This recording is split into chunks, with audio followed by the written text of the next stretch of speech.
মাছের ডিম আর মাছের তেল নুন হলুদ মাখিয়ে নিলাম। ডিমটা আগে ভেজে নেব। ডিমটাকে এরকম টুকরো টুকরো করে খুন্তি দিয়ে কেটে নেবো ছোট ছোট করে। মাছের ডিমটা ভেজে নিয়েছি, এবার এটা তুলে নিচ্ছি।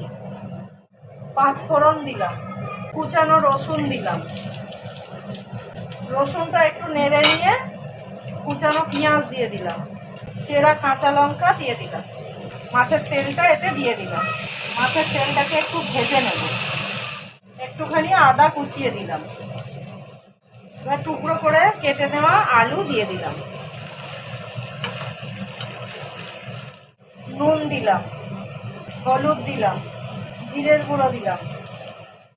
ভালো করে এটাকে ভাজা ভাজা করে নেব। তেলটা ভাজা ভাজা করে নিয়েছি। এবার ভেজে রাখা মাছের ডিমের টুকরোগুলো এতে দিয়ে দিলাম।